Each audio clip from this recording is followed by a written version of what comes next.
The truth is that the circumstances of 1971 are not the circumstances of 2025. We just wanted to teach the terrorists a lesson. That lesson has been taught. Today's Pakistan is a different situation. Their equipment, their military equipment, the damage they can do, everything is different. If Pakistan did not escalate, we would not have escalated. Pakistan did, we also did. The whole idea of this book launch is to celebrate the Constitution as a living document, an evolving document. A document that is relevant to the lives of every Indian, but it takes different shape at different times. We've had 106 amendments since it was first passed. There have been a number of judgments of the Supreme Court that have changed the way it applies. There have been serious issues, disputes, cases going on. It's all part of the fabric of the political, social life of Indians every day, not just legal. So it's a book that tries to demystify the Constitution for ordinary people. It's not written for lawyers, it's not written for constitutional scholars, but for you and me, just to appreciate what the Constitution means in our lives.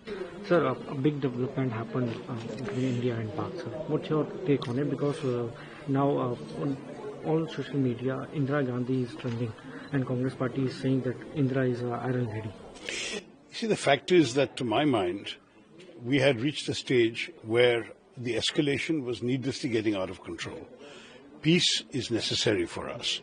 The truth is that the circumstances of 1971 are not the circumstances of 2025. There are differences.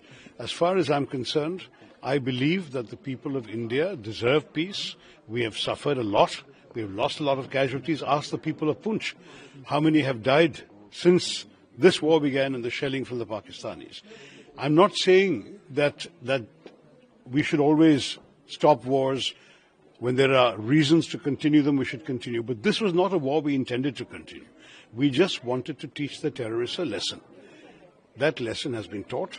I'm sure the government will continue trying to identify and track the specific individuals who did the horrors of Pahalgam.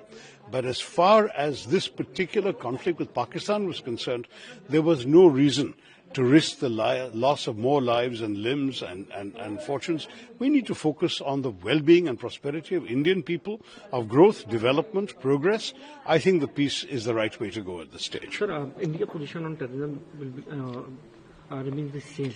Our position on terrorism will not change. The way the government took few steps, like inter-voted will be suspended, there will be other measures also. Other measures have to be taken. I think we have to definitely use all the intelligence means available to find these people who did this terrible crime in Pahalgam, to identify them, track them down wherever they are and bring them to justice. That is indispensable. It may not happen overnight. It may take months, it may take years, but we will have to do it.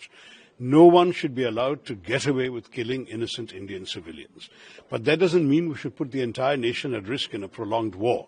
So I'm in favor of peace, but I do not in any way suggest that we should stop the quest to find these terrorists and bring them to justice. One last question, sir. Are you happy with the Prime Minister Modi's rap, and you're still missing Indira Gandhi ji? Look, I think 1971 was a great achievement of our history. I'm proud of it as an Indian. Indira Gandhi ji rewrote the map of the subcontinent, but the circumstances were different. Today's Pakistan is a different situation. Their equipment, their military equipment, the damage they can do, everything is different.